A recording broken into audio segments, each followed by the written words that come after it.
Appetite for Horror.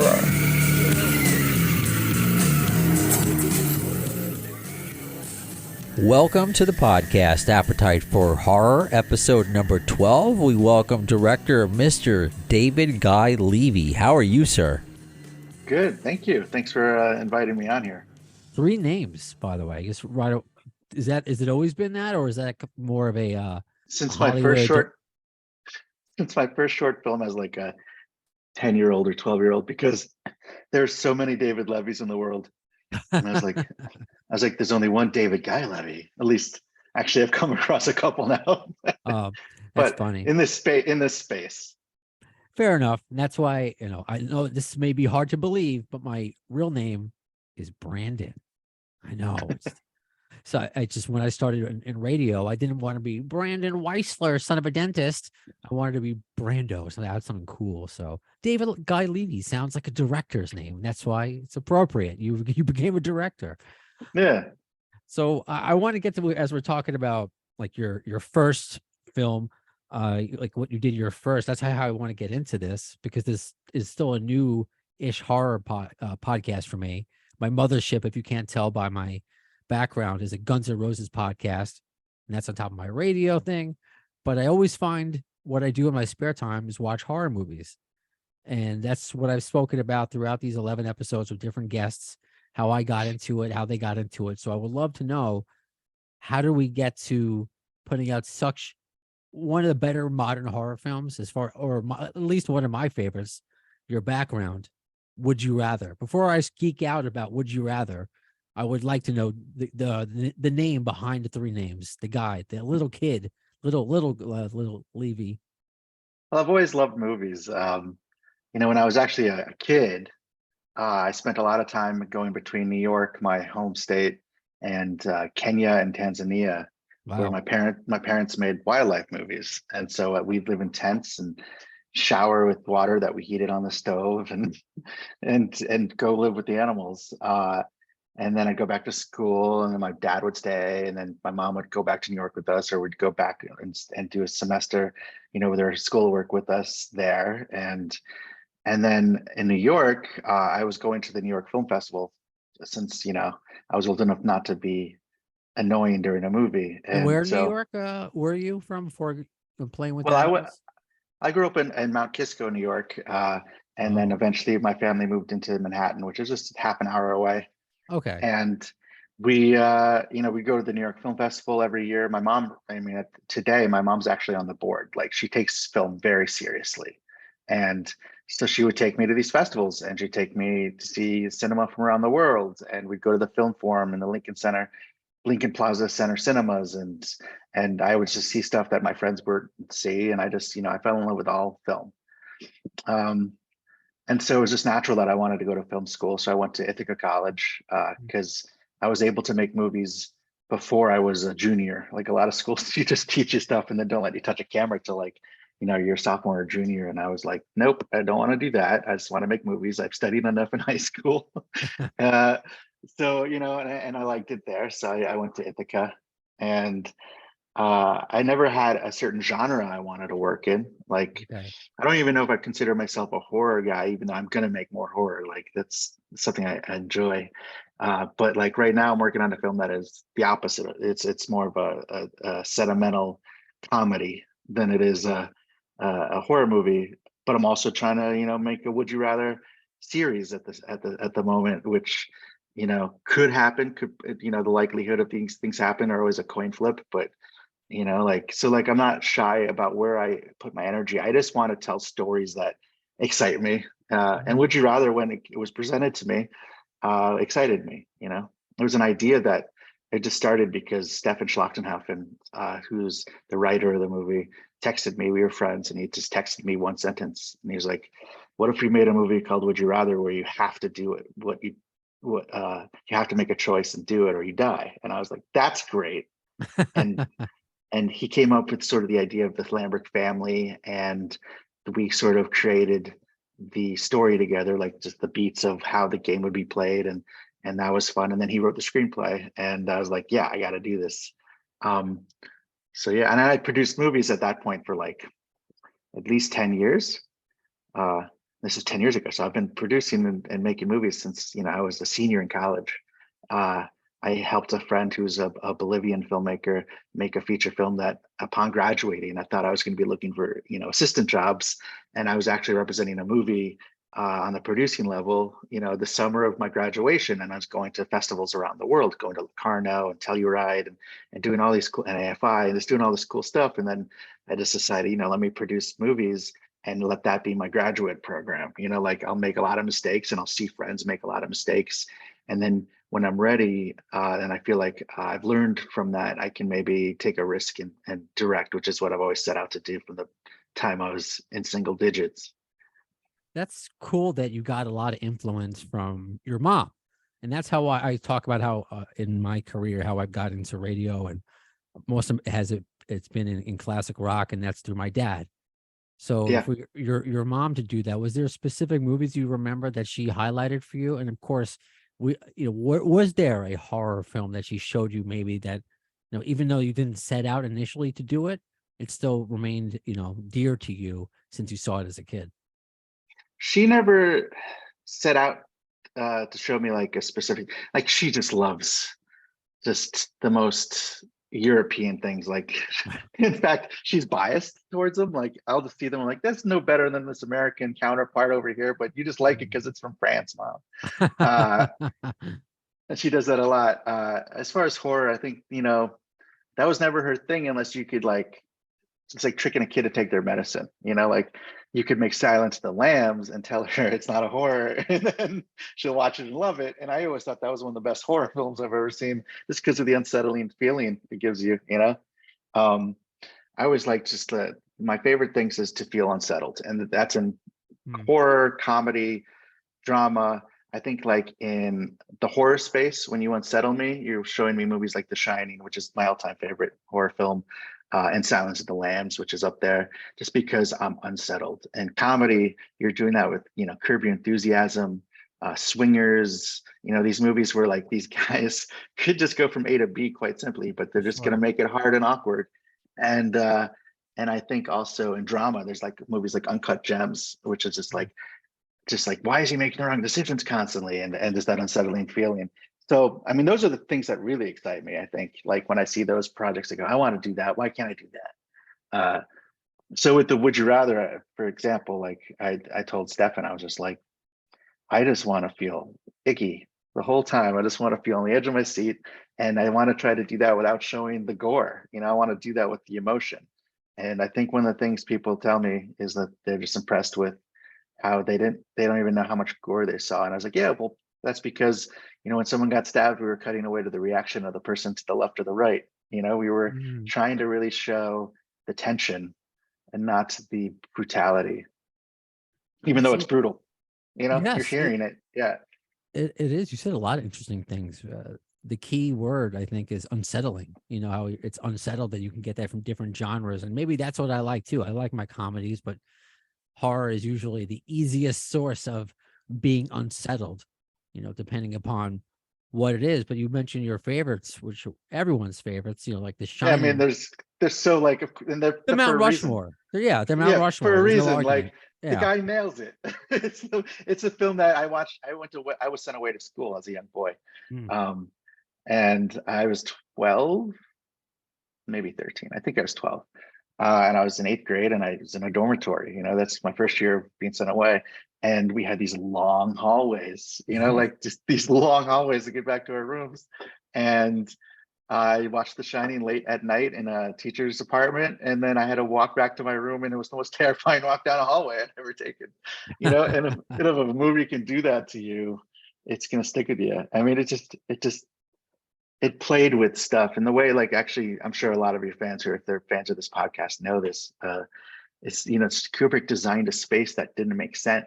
He had the practical way to get around this hotel not make sense. If you were to map out where everything was, it would all be hallways running into each other, and you never knew where you stood. And just the brilliance of that, to me, is just next level. It is. And with that, because it is very cerebral, and you don't have to rely on the gore. Sure, like in The Shining, there are elements of Huh. the blood in the elevator and Classic. the tub, but it's not over the top. So it's interesting because maybe it's my Mandela effect. We'll talk about that a little bit. That I remember, would you rather seemingly more gory than, now that I think about it, now that you said that usually they did turn away. You did not see the cover, the eye with the razor blade. You didn't see that. There were certain elements of the whip. So what is the decision there too? Because you could go gory. You could do that. And of course, there are over the top ones, Human Centipede, the Hatcher franchise, and anything trauma over the top. But how do you, I guess, find that balance of where to go and leave it mentally, and just, you know what? I love practical effects. I'm a practical effects guy. I want to show this and make it seem real, and then not leave anything to the imagination. Make you feel like it's happening to you. I think it was just talking with the DP and figuring out how we're just going to pace the scenes. How we're just going to like let and my editor and then just be inspired by films that affected us. Like Funny Games is another example. Shining was definitely inspiration. Like there's even like a nod to it. There's a song in a parlor. It's the same song that they play in The Shining. That old timey song. But even Funny Games, because it's just like, like let's not ham this up with editing or effects. Let's just let the room. Let's feel the ambiance of the room. Let's hear the stillness. Let's hear the stillness. And I'm like your mom. I like the Swedish version better than the Oh American. yeah. I mean, they're basically carbon copies, but yeah, it's great. Oh yeah, sure. But yeah, I think that was his biggest FU when he made that, when Haneke made that. He was just like, you want it, I'll give it to you, but it's going to be the exact same recipe. That's funny. Okay, that's Yeah. funny. Wow. So it's, to find that balance. And I would love to know, because it was really an all-star cast in a way. I mean, it wasn't like, a lot of A-list people, but just, everybody there. Yeah. Yeah. So like, I got lucky. I mean, like, I knew, so we were a $400,000 movie. I think at the end of post we ballooned to 500, but like that's not a lot of money to make a feature film if you want it to look like a real movie. Like it's just not. And we had 18 days, and I was terrified, but like we had taken the risk. I was like, let's make a movie. I finally produced a ton of movies, and I'm not doing what I came here to do, which is make movies. So I'm making other people's movies. And so I wanted to make a horror movie for sure. That was the first part. And I was like, like if and I'm going to take a gamble. I actually put my house up for mortgage. Wow. And if I lost, the plan was I'd move into a small apartment, and I lived trying, I took a risk because I'm also a big proponent of we're all going to die, and let's not take these risks in our lives. And I didn't even tell my parents because they would have flipped out that their son was doing this. But I was like, I'm gonna make a horror film, take a mortgage out, and if I fail, I'll move into a smaller home. Like that's what I want to do. And it wasn't. Right It on. was about half of what my home was worth, and I was like, all right, so here we go. And and the reason I was doing that at that time was I just produced a movie that I liked. And I was like, I just made a really good movie. This is going to be something I can barter, like sort of leverage with. I have these relationships. It's going to come out. It's going to get good reviews. And I can say, I just made this, and now I'm making Would You Rather. Please come work with me. And so I was doing that. I was going on every offer. I was like, just produced this movie. It's going to Sundance. It's got these people in it. Now I'm making this. Do you want to be a part of it? And I did that at the same time. And it kind of worked, like originally we had actually cast, this is trivia that is, I don't think I've hidden this before, but I've never seen it pop up places a lot, is Crispin Glover was going to be Shepard Lambrick. And up until like 2 or 3 weeks before production, like it was just like, oh crap, like we were fucked because we had 2 weeks of production and Crispin Glover is not working out. That's interesting because Jeffrey Combs, that's wow. Okay. Sorry. It's his, he owns it. And I'm so glad that, when you think you're hitting a wall or something's not going your way in the film business, it's always been my experience that it's just the film god saying, wouldn't it be better if you went this direction? Because it worked out with Jeffrey Combs, and he is that movie, you know. And he's one of the closest actor relationships I have today. Like I still get lunch with him constantly, and we always talk about what we could be doing. And we got Jeffrey Combs to take his place. And then I was just like thinking like, all right, I would like this to feel like, you know, these movies that inspired me, you know, The Shining and Funny Games, but I also want it to be my own. And I wanted to have a little, you know, I think you can see in like the artwork of some of the posters, that classic B movie vibe. Mm.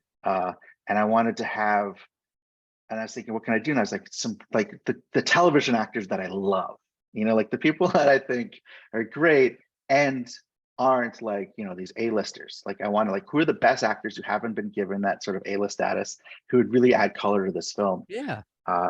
And so Enver Jokai, who I freaking loved, Enver, he played Luke, and the guy who gets to the end with Brittany. I loved him so much from Dollhouse, and he had done, you know, I'm thinking of the Marvel show at the time. Agent, he was an agent in the 50s. I never actually watched it. And Brittany Snow was someone I really wanted to give it that like fairy tale aspect, you know, the Goldilocks I liked her quality. in her other Yeah. films. Yeah. And she had just done a movie with someone I knew, and I reached out to him and I said, can you introduce me? I need to, and actually that was Adam Scott, who at the time hadn't done Parks and Rec yet, and Okay. had just starting to do Parks and Rec. And I was like, hey Adam, could you tell Brittany to come out and meet a guy and let me, and so I attribute her attachment to him.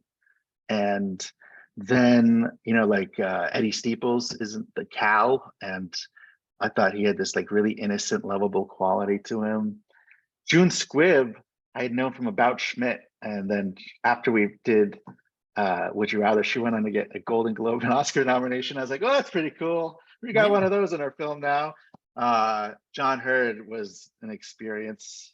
Like he was a colorful character. Like you kind of like don't want to deal with stuff like that in your life, but you also hope you do. So you just have the stories. Well, if you can, because as we're recording this today, it would be his birthday, the late John Hurd, as we're recording. Yeah. It.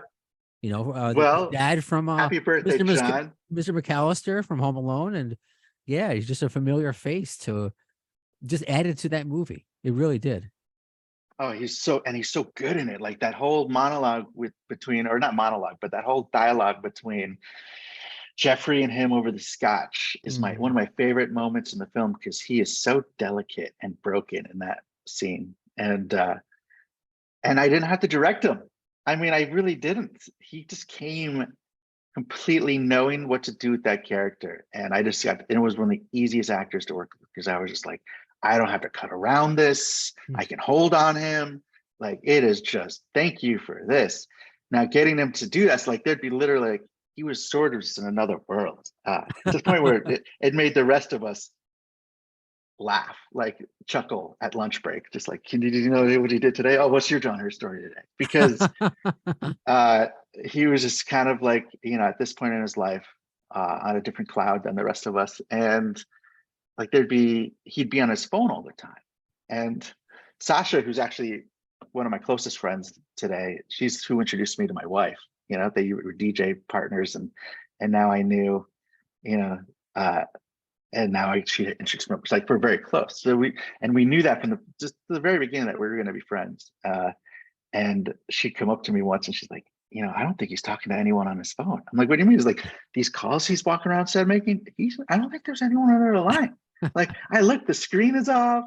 No one, like, he's not waiting long enough for a response between things. He's just having these fake conversations, just sort of like peacock. And I was like, no, yes. And then I noticed, and I was like, yeah, that's kind of true. And we would be on set, and normally on set, there's like these stories where you're like, I mean, there's not these stories, there's these routines you go through, like, all right, everyone quiet, you know, roll sound, roll camera, speed, all right, action, you know.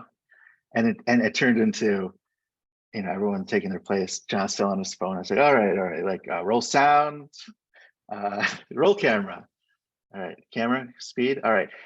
John, get off your phone and action, and then but then the second he was to say action, the most professional on his mark guy you'd ever seen. And it was amazing. It was just amazing.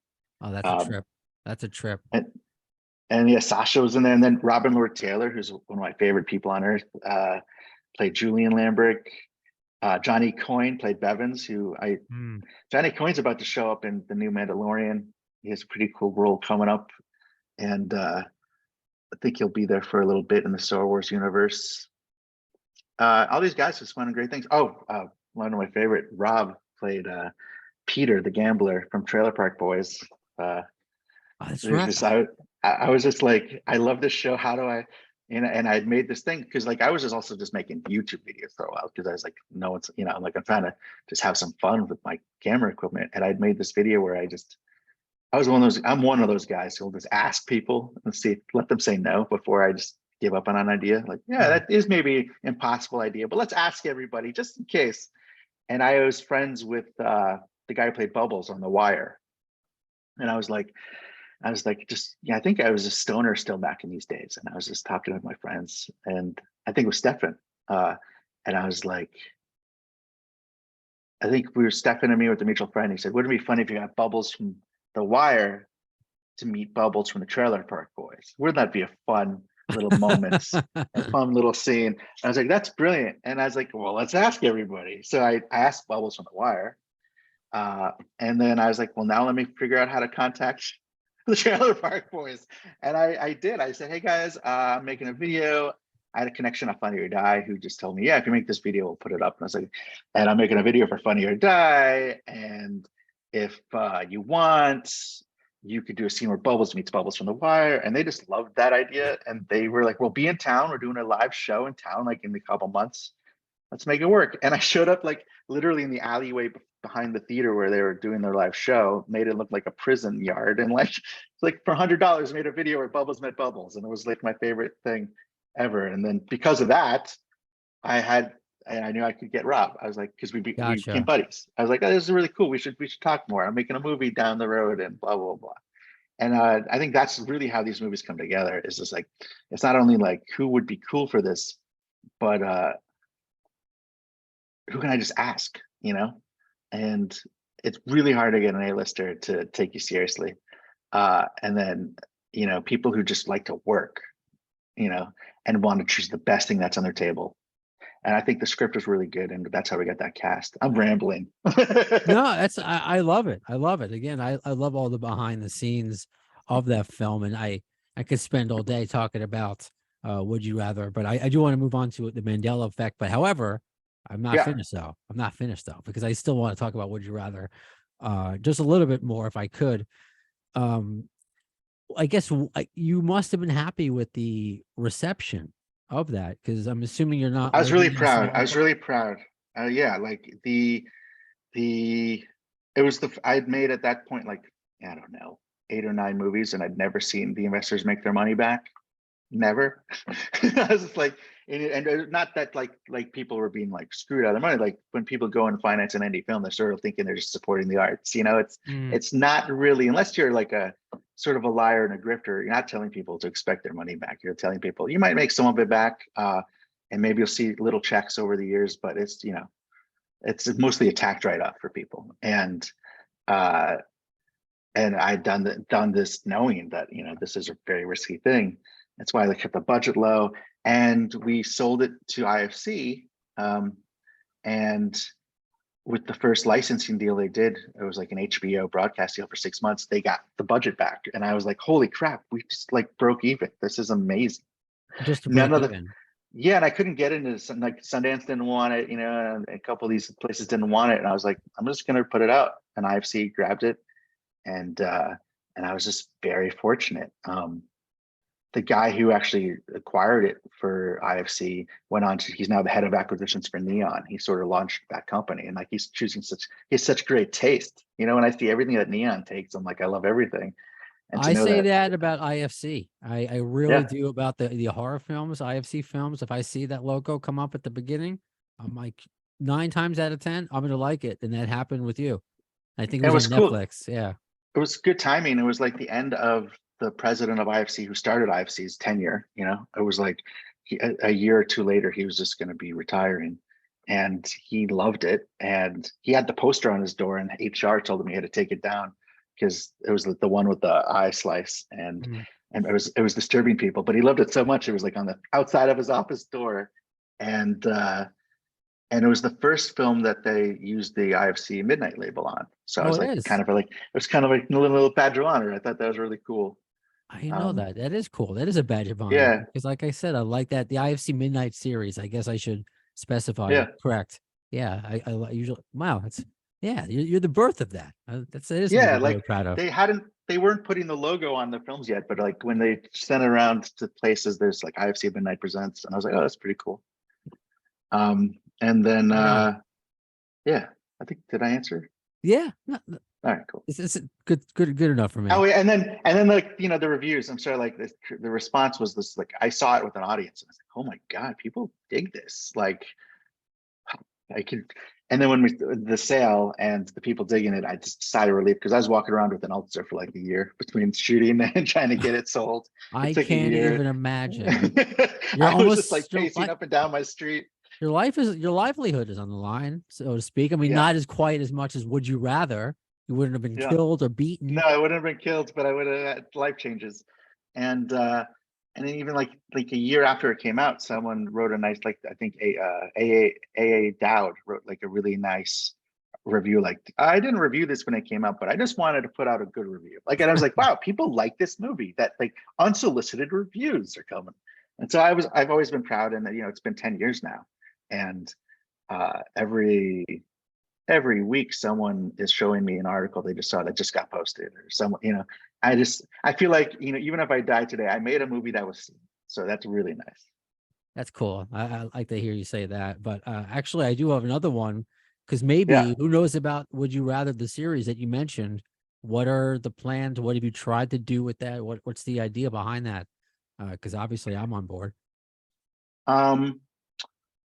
Well, That you I can wouldn't want to say. repeat myself. No, I mean, there's nothing Okay. to hide, really. I wouldn't want to repeat myself. And so I wouldn't want it to make it just like the movie. Like, I wouldn't want to just continue where I was or just redo it and do the same thing. I'm not talking about like the game, just the atmosphere. I'd want to make it feel like it's its own thing without completely leaving what I did. So I've been pitching it around with the management company, and we've been going to places, and there's a little interest from one or two companies. So that could lead to nothing. That could lead to, oh, let's hire you to develop this. But that's where one of the things I'm actively doing is trying to get the TV show made, especially since it's been time and there's been like this legacy of the film, which hasn't gone away. That's why I decided, you know what, I wasn't going to do a sequel, but maybe I just do like another version of, you know, where I'm not like Hannah Kay just making a carbon copy, but I'm like, all right, I have the first movie that exists. That's not going anywhere. Now let me tell it from this angle, you know? True. And so I want to sort of find a new way to tell it. And I would love to use the same cast again. I think they'd all be down. The ones that survived. And yeah, like the Lambricks, you know, like it'd be cool. But it also, you know, these things are collaboration in TV. So it's not just us. In this film where I was using my own money and I was just writing it and shooting it, I had a lot of creative freedom. I think that's why we made a good movie. You know, who knows what demands come on when someone's financing a TV show. So, well, it's fun to talk about, and I just want to say this because and by the way, we have another 20 minutes because I got a text saying we could go a little longer. Oh, I appreciate that, because as you're waiting for your dog walker, I don't know if you saw I just very subtly poured some cat treats to my side as one of them, because so there's no meowing in the background. Yeah, well, I have one that will bark at me, even though he's a cat. He's no, he's awake right now. Okay, I shouldn't have said anything. And the other one can jump on equipment, so I didn't want that to happen. I'm like, here, have some treats. Stop. No, I did a sci-fi podcast for Mandela the other day, and my cat came up and was meowing into the mic because she wanted treats. So I just get the treats to the side of the thing and get ready to delve them out.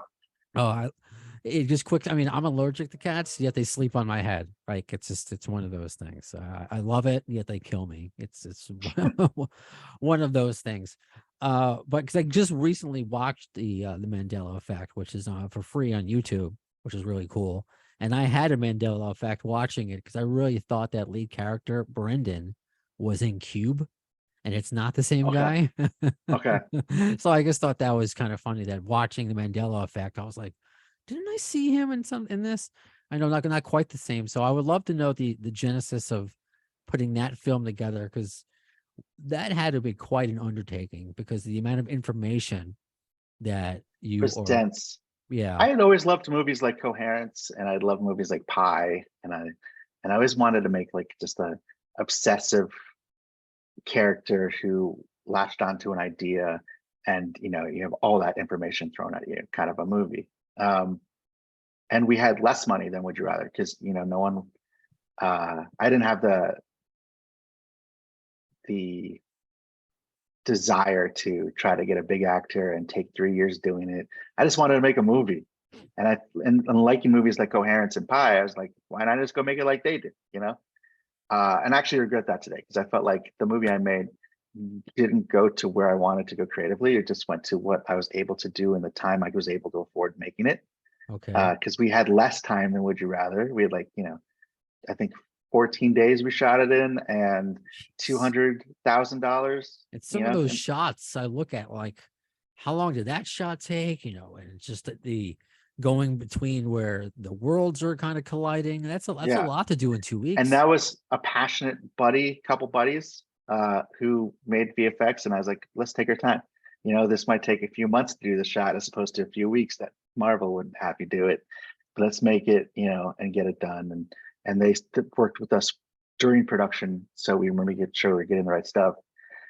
It was a battle. I was going through a tough time. My wife at the time had cancer, so I was also like emotionally just like needing to work, but also like unable to truly focus. And then battling like there's a DP who I had to fire in the middle of the 2 week shoot that we already had little time, and I had to like fire and hire a guy over after the first weekend, because I was just like not working out. And I'm not the kind of guy who likes to do that. I want everyone to work and collaborate. It was just when we had this one person who just was getting in the way of people. It was toxic, so we just had to get out of it. And it was just a battle. And so by the time I was in post with the canned footage and out of money to shoot anything, I was like, these are the pieces I have. Some of them aren't fitting together. What am I going to do?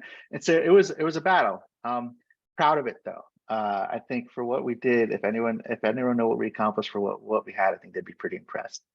And it was one of those things. Yeah, let's get Charlie Hoffheimer. I knew him from Would You Rather, and I was like, we loved working together, and he wanted to make a little, a movie that was information heavy with the character like that, and just went at it.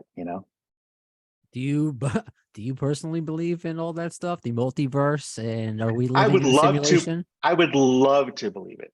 Yeah, I me would love to too. believe it, and I won't deny it. But I'm more of a pragmatic kind of guy. A lot of people who watch that movie and reach out. So Would You Rather was like a diverse group of people liking and responding to the movie. Mandela was a much different experience. All the people who like follow me on Twitter or like at me on stuff are not just film. It's not the film audience. It's the conspiracy group audience. Like I have Right. a lot, like all the feedback wasn't coming from people who love cinema. It was coming from people who want to be believed. They felt like they were being heard, and I was the voice for them. And that was a little weird for me. I Huh. was like, it's like they're like people sending me their UFO pics and being like, "Can you see the alien?" And I was just like a little overwhelmed. And I wanted to believe in UFOs, but like I'm also one of those guys who's like, I can explain that away. Like, show me something irrefutable, and I've never seen something irrefutable. Even with all the Tic Tac stuff, don't believe it. I want to. I'm with And so, you. but Mandela, I wanted to, because all the examples in that movie were the examples that had me going, no, with my friends. Like the The first time Berenstein Bears, right? One of them. yeah, I was with Stefan, who wrote Would You Rather and wrote Mandela with me. His brother-in-law is how I know him. We went to film school together at Ithaca, and we were out getting pizza in Echo Park, and we were like just catching up. And he's like, "Have you heard of the Mandela effect?" And I was like, "No, I haven't." And then it was like every conversation with somebody who's heard about the Mandela effect the first time, all the examples, the Berenstain Bears, the Monopoly Man, and I was like, "None of this is true. You're fucking with me. What's going on? Oh my god, the wolf!" and I had to make this. I had to be the guy who made that movie. And it's funny because I wanted, I always like that. I always like the idea. Like I'm a meme guy too. Like if you follow me on Instagram, you'll see 1,000 memes a day. Like Mm, that's all I offer my followers is memes. mm. And uh and there's something about the zeitgeist and trying to do something. And when we made Would You Rather, I think the reason Steph and I liked it so much is there's just Would You Rather was everywhere. A lot of places were just using it. It was, I think, before TikTok, but like, everywhere you look, there was like some thread on the Would You Rather questions of that week. And and all these boy bands would ask their fans that. And we're like, there's this group of people who love this game. Let's take it and break it. And with Mandela, like I was like, there's a group of people talking about this, and it's just going to grow because everyone who hears about this wants to know more. Let's be the guys who make this movie. And there's a sensitive group out there who that terrifies. They're like, like the people who believe in it, who truly believe that there's something or someone out there is trying to silence them. And and and making this movie ignited a fire in that community of just like YouTube rants. And I mean, there's a lot of YouTube rants about this movie out there, of just Wow. people going like, who is this guy? Is he part of the system trying to silence us? Are they trying to, yeah. And it just became this thing. And then like when the movie came out, like it's like, hey guys, I saw the movie. Like just the reactions of like how sensitive they are. They Wow. don't want to look crazy. And I wasn't calling anybody crazy. In No, fact, you weren't. the character in my movie is justified in his Yeah. beliefs by the end of it. But there's so much sensitivity when people believe in something, but they know they shouldn't. They get really sensitive about having to be proven wrong. And that's why I think this country is so divided today. Mm. You have people on both sides of opinion who believe in what they believe in so much that they don't even want to have a centered dialogue to maybe listen and change their beliefs. Human beings today, especially, but through all of time, refuse to admit when they're wrong. And making this film really highlighted that for me. And when I watch our politics today, I just go, that's the same thing that's happening in our politics. No matter what side you're on, if you believe in something, you're not going to listen to the other side and admit that maybe there's a middle ground. And that's why we're so divided. Wow, you're blowing my mind, man. And I see the meme like of Would You Rather that was, I believe, like a drinking game for me in college of that's something Yep. that's topical, and the Mandela effect that was topical and that made news, like it's news, or the I would go Sinbad through was Facebook and be like, what's the new one today? What has someone discovered? And oh my God, and Sinbad. There was a huge one for me. Yeah. and you made a movie about it. And that's what I love about horror, is because you can go there and you have, I know Mandela Effect sci-fi, so it's kind of the same ballpark where you don't have to live in the real world and you can take creative liberties with explaining, this cultural thing that's going on, and you're making a fun movie around it. But for me, I'm just watching the Mandela Effect and I'm like, I don't know if I would ever be as paranoid as that guy, because I just know I forget stuff. I've That just came from trauma. That came from his trauma too. Like right. I was going through the thing with my wife, and I was like kind of traumatized, like under this, like really under the surface, like trying to like put on my best face. But I was like, traumatized. And so like writing the script, I became obsessed in writing the script. I was like, this is how I'm not dealing with my emotions, And I think that he just lost his daughter in the movie. So like he's just like, this is how I'm dealing with my emotions, what can I do when you can't control something and it's out of your hands, and you don't want to swallow that pill? What every place you can put your belief really will help. And I showed that one of the first people I showed it to, I was at my parents' house and I just finished the movie, and I brought the DVD with me to show my family. And we had a house guest with us, and she watched with us. And after the movie, she came up and she was really affected. And I was like, oh, did not expect this reaction, especially on the first time I've shown the movie to anybody. And she's like, when I was a kid, I watched my parents get murdered. I was like, wow, mind blown. What an experience. Like Batman. And I was just like, all right, wow, that's crazy. And she's like, and I know from trauma that when you're traumatized on that level, you will latch on and believe in anything.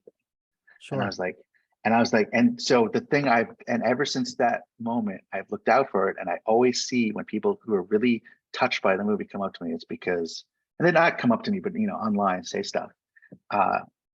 It's because they also have gone through some horrible thing and they needed something to hold on to. And that to me taught me a lot just about life. Yeah, there was that trauma because it made it not just so sci-fi that it made it personal. And like, if anybody who went through trauma, I'm sure like myself and yourself, we've all gone through something traumatic, that you can identify with that character of wanting to believe in something, no matter how crazy it may seem to other Exactly. people. If you can just tell me more Yeah. about Periscope Entertainment and just what you have cooking and everything that's I going was on with like, David Guy I was, Levy. I was like, it was like 2003 and I just graduated college and I was traveling with this movie and we were going to AFI. We're headed to AFI with it. And we got to AFI and all these agents, and like we landed and the top of LA Times and Hollywood Reporter talking about our movie. And, it was like, I was like, I need to leverage this, and I just started, and I was like, I need an LLC. And I came up with the name like at an airport, just like brainstorming. And I was like, all right, register the LLC. And, and then I just decided, this will be my shingle. And when I make stuff, I'll do it through my LLC. It was just that simple. And so I've just done it, for things I wanted to be a part of or develop, just the idea of always looking out for the next thing. And even though not at this point, I've just decided to do my own thing. I produced so many things for other people and found no joy in it over the years. Where I was like, okay, good luck, you're happy, but for me, it's just paper pushing. I want to make movies. So now I just do my own thing. I come up with my own stories. I have a graphic novel and another one coming out this year that is a sequel to it that I do through the company. It's all just the umbrella I work under. Is that the Pet Human? Pet Human, yeah. But it just looks really cool. I really encourage people to go to periscopeentertainment.com and check out all the projects that are there, because I just love that concept of aliens with their pet human who's discovering Yeah. life for the first time, just like a baby, just like a puppy. And what would it be like if it was us and some other being? Discovering, yeah. Yeah, fascinating.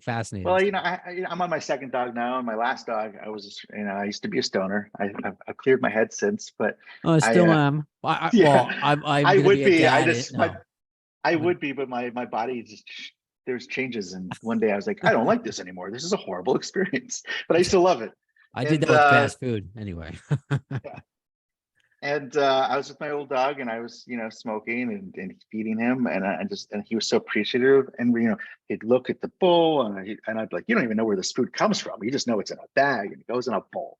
And then like we'd be watching TV, and he's like, I'm like, I know dogs can't watch TV, so why do you think I'm staring at this wall for 5 hours? Like what is going on in your head? What does any of this mean to you? Except you're always happy and you're loved, and that idea always stuck with me. And then I was writing, and I was like, you know what, I'm gonna write the story down. I actually wrote a screenplay at first, and it wasn't quite working. And then I was like, well, and I worked on it for years. And then one day I was like, this is like, it's a fantasy, and I'm never gonna be in a position to make this unless I'm like Ron Howard. So like, why don't I make it exactly the way I want to, and have it drawn to the exact vision of what it is. And the artist Alex Haywood is just like this talented guy who was down to have fun, and he's just finishing up the second book right now. Each one's like 140 pages, and it's like, if you like Mobius or like these old French like auteur comic people, like you'd love this. Jodorowsky, I think, would dig it. It's just out there, and it looks like it's for kids, but it's really for adults because there's some heavy themes in there. And yeah. Oh, cool. So where can we just stay up to date with the second sequel? I mean, the second sequel, it's a bit repetitive. This the Pet Human Second 2. book, yeah. Second book, and The everything else second coming book from you. is the second book. I'll probably be, if you just follow me on social media, it's David Guy Levy wherever, but I'll always just be like, hey guys, here's the information. Okay. But pethuman.com is where you can read about the book now, and it will pop up maybe, I'm hoping in the fall we're going to release it. It takes like 6 to 8 months to properly market a book. which I learned the hard way on the last one because I started like 4 months before. So like I'm just starting to reach out to people now. I'm like, all right, let's start talking about what the fall would look like because that's when the book will be ready. And it's all independent. So like once I've done writing and thinking about how to be creative with it, then that's 1/3, and the next 2/3 is the work no one wants to do, which is just like logistic, publishing. And it's the same with film. It's like, yeah, my favorite part's making the movie. And then once the movie's made, you're done with 1/3 of the work. 2/3 is now getting it out into the world and doing the business side. And it's just a whole other wheel I of a mean, car. you certainly know as good as anybody. Again, putting your house, your mortgage. I mean, that Yep. just that says a lot. There's a lot of And the one time I inspiration. took a risk, it was the one time I saw a film make its money back. I was like, wow. It was just, yeah. I wouldn't do it again though. Would not do that again. Yeah, I wouldn't recommend you doing It's like that winning again. at Vegas and then getting what you want from Vegas and then blowing it on the next bet, you know? Hey, you did it once. You have the cred of just suffering Walk for your away. art. Yeah, suffering. Yeah. One last question, just because it's how I tie in my two podcasts, so I can cross promote. Guns N' Roses fan, and if so, Oh yeah. Guns N' what- Roses was my big band when they were out and at the beginning. I was a kid with his boombox on repeat in his bedroom singing into the mirror. could you see any Guns N' Roses song being a horror movie? Gosh. I mean, we've had Man, Welcome to the Jungle, I wish I Jumanji. had them. I wish they had them all in front of me so I could look. I would love to make the November Rain movie. Okay, I'll take That that. would be. I don't know if it would be a horror movie, but is it about the Civil War? What's the song about again? It's been. I just remember. Lost I Love? remember loving it and having it take 7 minutes of my time, but Uh, like I forgot what it's about. There's a Civil War. That's one song, and then November Okay. Rain is just long unrequited love, basically. The Everybody opening. needs somebody, right? There you go. Everybody. Okay. So yeah, that would be. I have a script for a movie called Worst Date Ever that I would retitle November Rain if I could get that song. It's funny. I was hanging out with the Trailer Park Boys one night, and I found out they were really close with Axl, and they're Yes. like, "Yeah, we're going to see Axl tomorrow. We just saw Axl." Like they just, a few times I hung out with them, they're always like, "Just hanging out with Axl," and I was just like, "God, I gotta figure out a way to hang out with Axl. That would be so cool." But Put him in a movie. Get him in I a know horror movie, man. Like get him in be in the Would You Rather TV series. that would be fun. I think Like the head of the militia would be There a you pretty go. cool part for him. There you go. But David he Guy doesn't want to do that. He's got so much money and he's so comfortable in Malibu. He's just like, why leave the house? I mean, he does cartoons. You never know. He's done. I did not know that. He's done Looney Tunes and Scooby Doo. I've interviewed That's pretty cool. the writers of them of both those episodes, who said he was awesome to work with. And so yeah, he likes a lot of things from his childhood, which as most of us do. So I don't know. Find out what his favorite horror movie in his youth, and just go that route. I'm just trying to love that. combine my worlds. That's all I'm just trying to do. That's all. David Guy Levy, it was really a pleasure to talk with you, and I hope we get to do this again. Yeah. Next time I have something cool you like, reach out. I'm sure you will. I'm sure you will. So that does it for this episode of Appetite for Horror. In the words of the Crypt Keeper, until next time, boils and ghouls.